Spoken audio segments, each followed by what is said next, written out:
इसके बाद बहन शाजिया इस्लाम ने सवाल किया है।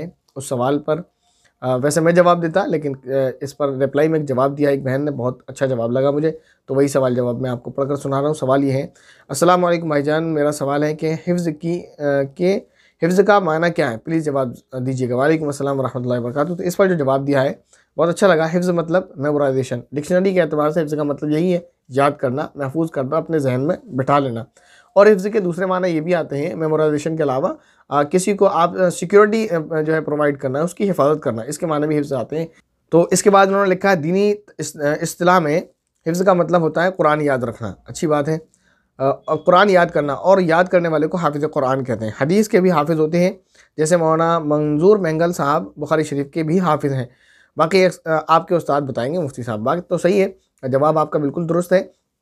और एक चीज़ और मैं आपको थोड़ी सी बता दूं, वो ये कि अब अगर हाफिज़ बोला जाता है तो लोग ये समझते हैं कुरान करीम का हाफिज़। पहले का ज़माना और था, वो दौर और था। उस ज़माने में तो अक्सर लोग कुरान करीम के हाफिज़ होते थे, बल्कि ख़वातीन भी तमाम हाफिज़ा हुआ करती थी।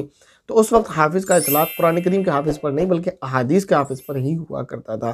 तो जब कभी पुरानी किताबों में, यानी पुराने उलमा का जब आप नाम सुनेंगे, जैसे हाफिज़ इब्न हजर अस्क़लानी, हाफिज़ फ़लाँ, हाफिज़ फ़लाँ, तो वहाँ हाफिज़ से मुराद हाफिज़ कुरान नहीं, बल्कि हाफिज़ कुरान तो अक्सर होते ही थे। वहाँ हाफिज़ से मुराद हाफिज़ हदीस हुआ करते थे। हाफिज़ का जो लफ्ज़ था पहले हाफिज़ हदीस के लिए इस्तेमाल होता था, इस वक्त जैसे हाफिज़ कुरान के लिए इस्तेमाल होता है। तो इस वक्त हाफिज़ हदीस भी हुआ करते हैं, जैसे उनमें से एक नाम आपने बता दिया, मौलाना मंजूर बेंगल साहब का।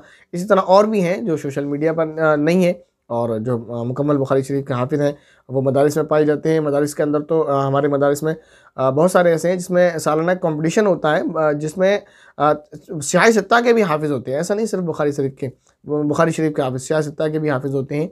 और यानी कंपटीशन जो है मदरसे की जानिब से कराया जाता है, जिसमें ये होता है कि बुखारी शरीफ की आपको सियाह सित्ता कंप्लीट हिफ्ज़ करनी है। जिसको सियाह सित्ता कंप्लीट मा सनद के याद होगी, उसको ये इनाम मिलेगा। तो उसका एग्ज़ाम लिया जाता है, अगर वो सही पास हो जाता है तो उसको वो इनाम मिलता है। तो ऐसे ही बुखारी शरीफ का अलग कंपटीशन होता है, मिशकात शरीफ का अलग कंपटीशन होता है। यानी एक एक किताब के हाफिज़ का अलग कंपटीशन, और कंप्लीट सियाह सित्ता का हाफिज़ का अलग कंपटीशन होता है। तो ये बड़े बड़े कंपटीशन होते हैं, और ऐसे बहुत सारे लोग आज भी इस दुनिया में मौजूद है जो तमाम किताबों के हाफिज़ हैं। बहरहाल, तो सोशल मीडिया पर एक ही आलिम है जिन्हें मैं जानता हूँ जो मुकम्मल बुखारी शरीफ के हाफिज़ हैं। बहरहाल ये बड़ी बात है, बड़ी सआदत की बात है।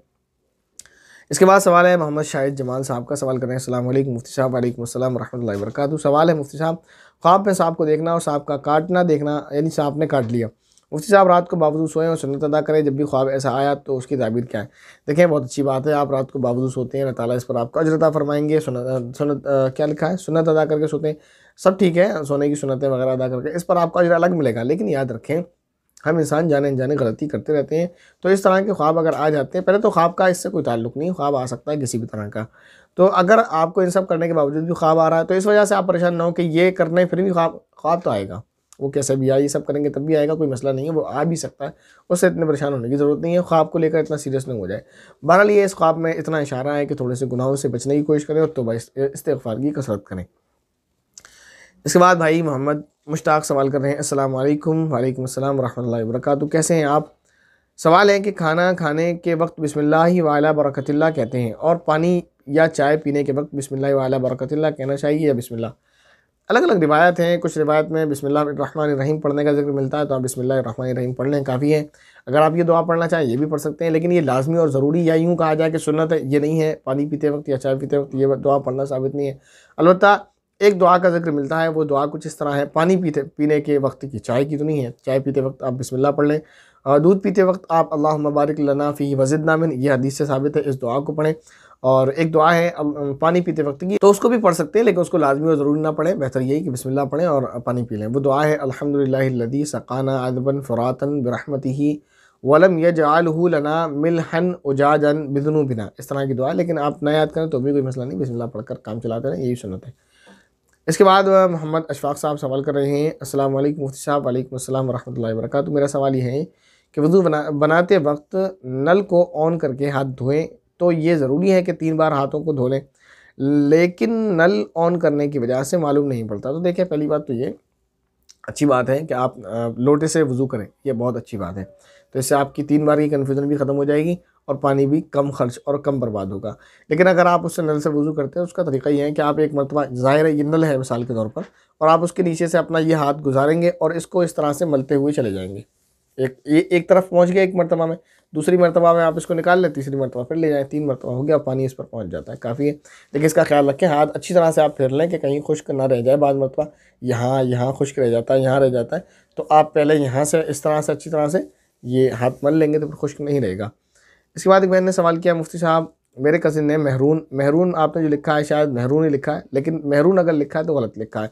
मीम से बीच में और रा के बीच में हाँ आएगा, जो आपने 2-3 मरतबा शायद लिखा वो नहीं लिखा, बहरहाल मिस हो गया होगा। खैर, मेहरून रंग की एक टी शर्ट ऑनलाइन ली है, मुकम्मल मेहरून है, बस गले के पास तकरीबन 3-4 इंच की जिप लगी है और दूसरी तरफ काली स्ट्रिप है। लाल या मेहरून सब तो एक ही हुक्म में आएगा, जो जायज़ नहीं, ऐसा नहीं है, लाल का हुक्म अलग है, मेहरून का जो है लाल के हुक्म में दाखिल नहीं है, और वो भी मुकम्मल मेहरून हो। मुकम्मल मेहरून क्या होता है? मेहरून तो मेहरून होता है, मुकम्मल और नामुकम्मल मेहरून मेरे देखें, एक तो रंग का मामला ही होता है कि रंग आप दिखा तो सकते हैं, बता नहीं सकते किसी को आप, या तो रंग पहले से फिक्स हो।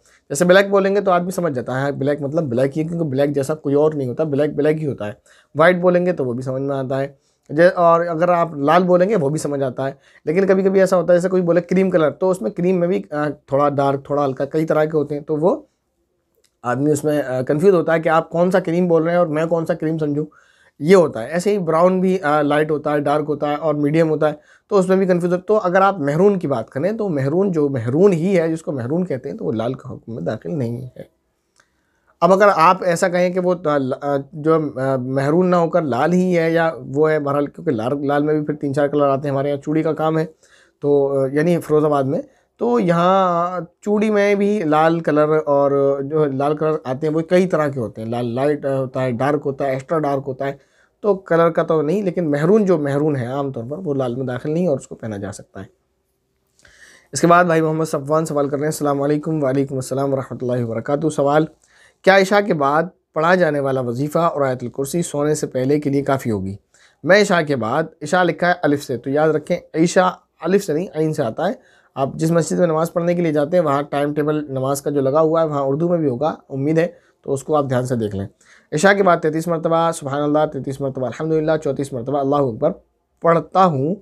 आयतुल कुर्सी भी पढ़ता हूँ, तो क्या सोने से पहले के लिए दोबारा उन दोनों को दोबारा पढ़ना होगा? अच्छा, इशा आपने आखिर में सही लिखा, तो शायद पहले मिस्टेक हो गई होगी, या इशा वाली किफ़ायत कर देगी, जज़ाकल्लाह। इशा वाली काफ़ी नहीं होगी, इशा के बाद पढ़ना अलग है, वो नमाज के बाद पढ़ना है।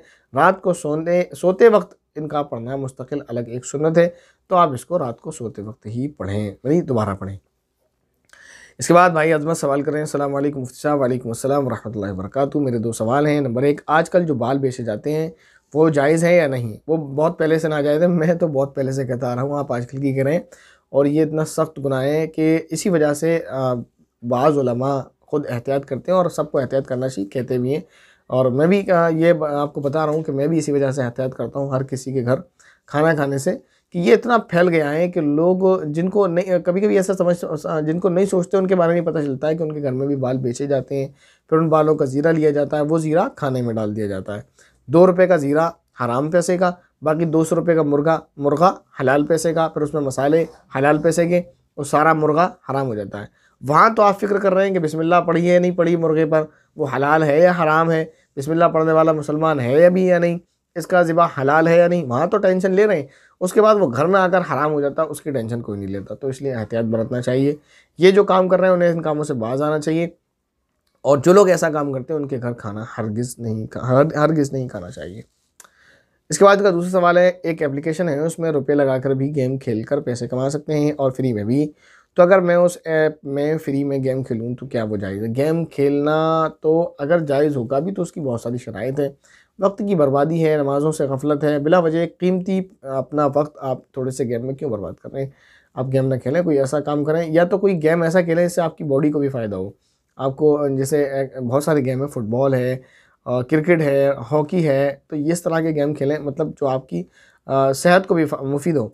बाकी ये टाइम बर्बाद आप मोबाइल में लेकर ना करें। मोबाइल से भी बहुत सारे आप काम कर सकते हैं, दीनी और दुनियावी मुफीद काम वो करें आप। जैसे मोबाइल से आप इस्लामिक वीडियोस सुन सकते हैं। इस्लामिक के अलावा नॉन इस्लामिक भी बहुत सारी दुनियावी कीमती वीडियोस होती हैं, आप उनको सुन सकते हैं। जैसे आप जो भी काम कर रहे हैं उससे रिलेटेड वो आपको बताया। कुछ नहीं कर सकते अगर आप मान लेते हैं आप बिल्कुल फ्री हैं फॉर एग्जांपल, तो आप कुछ नहीं तो मोबाइल के बारे में आप जानें कि आप, क्योंकि जितने सारे फीचर्स आपके मोबाइल में यकीनन आप उसके 10% भी यूज़ नहीं कर पा रहे हैं, तो आप अपने मोबाइल के बारे में अच्छी तरह से जान लें कि मेरे मोबाइल में कौन कौन से फीचर्स हैं, कैसे कैसे यूज़ होंगे, कैसा इसका न्यू अपडेट आया है और उसमें क्या क्या फ़ीचर नए आए हुए हैं। तो आप कीमती चीज़ों में, वैसे ये इतना ज़रूरी नहीं है, लेकिन अगर आप बिल्कुल गेम से, तो फिर भी बेहतर यही है।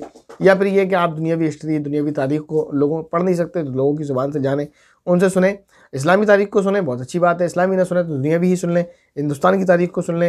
हिंदुस्तान की तारीख़ भी अगर आपने सुन रखी, तो जो भी है बहुत सारी कीमती बातें हैं इन फालतू चीज़ों के अलावा।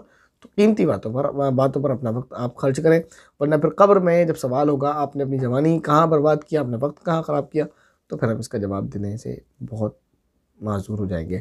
तो हमें ये चाहिए कि हम अपना वक्त बर्बाद ना करें। अल्लाह ताला समझने की और अमल करने की तौफ़ीक़ अता फ़रमाए। आमीन। अस्सलामु अलैकुम व रहमतुल्लाहि व बरकातुहू।